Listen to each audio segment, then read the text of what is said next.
वंचित बहुजन अघाड़ी के अध्यक्ष प्रकाश आंबेडकर ने महाराष्ट्र के निगम चुनावों को लेकर बड़ा बयान देते हुए कहा कि वंचित की राजनीति मिनी इंडिया की झलक पेश करती है। उन्होंने कहा कि अलग अलग क्षेत्रों में अलग अलग दलों की ताकत केंद्रित होने के कारण किसी एक पार्टी के साथ व्यापक गठबंधन करना कठिन हो जाता है। अंबेडकर ने आरोप लगाया कि भाजपा और आरएसएस की नीति अन्य राजनीतिक दलों को समाप्त करने की है, जबकि वंचित बहुजन अघाड़ी ने संसदीय और निर्णय समिति के फैसले के तहत भाजपा आरएसएस से दूरी बनाए रखने का निर्णय लिया है।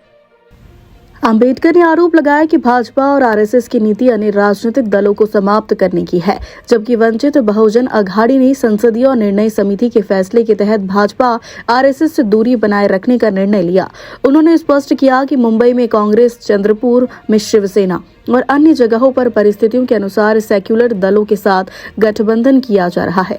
वहीं पिंपरी चिंचवड़ महानगरपालिका चुनावों में एनसीपी के दोनों गुटों के संभावित गठबंधन पर टिप्पणी करते हुए प्रकाश आंबेडकर ने कहा कि चुनाव के बाद यदि सुप्रिया सुले केंद्रीय मंत्रिमंडल में दिखाई दे तो आश्चर्य नहीं होना चाहिए।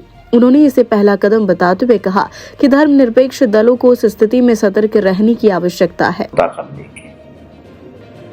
दूसरी तरफ यह है कि बीजेपी आरएसएस की राजनीति है कि दलों को खत्म करने की। एक हम लोग को मौका मिला कि अलग अलग दलों के साथ हम लोग को समझौता अलग अलग कारपोरेशन में कर रहे हैं, इसलिए हमारी जो ताकत है उनको हम दे रहे हैं ताकि वो भी लड़ते रहे और उनकी भी अस्तित्व बना रहे। तो ये मान के चलिए कि 2029 का जो पार्लियामेंट का और असेंबली का चुनाव होगा वो वंचित बहुजन अघाड़ी जो नक्शा बना है उसका ही होगा, ऐसा मैं मान के चलता हूँ। रही बात यहाँ पर बम्बई में हम लोग कांग्रेस के साथ में है, चंद्रपुर में हम लोग शिवसेना के साथ में है, तो ये एक अलग अलग दायरा जो है वो आपके सामने है।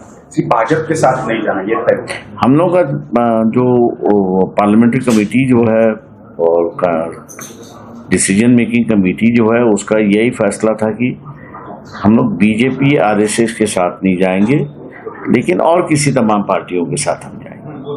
दो राष्ट्रवादी एक हो गई है, क्या लगता है आपको? इतने दिन तक शरद पवार बोल रहे थे कि हम भाजपा के साथ जिसने युति की है उसके साथ नहीं जाएगा, लेकिन अचानक से यह फैसला बदलता नजर। देखिए सर, ये अटल बिहारी वाजपेयी के समय में शरद पवार जो है वो डिजास्टर के ऑल इंडिया के मैनेजमेंट थे, कैबिनेट का दर्जा उनको था, तो उनका रिश्ता कभी छुपा हुआ नहीं था।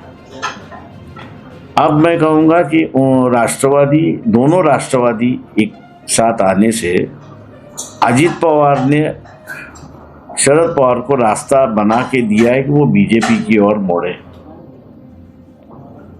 क्योंकि अजित पवार का यह है कि भैया शरद पवार की जो राष्ट्रवादी है उसके जो नुमाइंदे खड़े रहेंगे वो घड़ियाल चिन्ह पे खड़े रहेंगे, तो इसका मतलब यह है कि उनका अस्तित्व खत्म हो गया।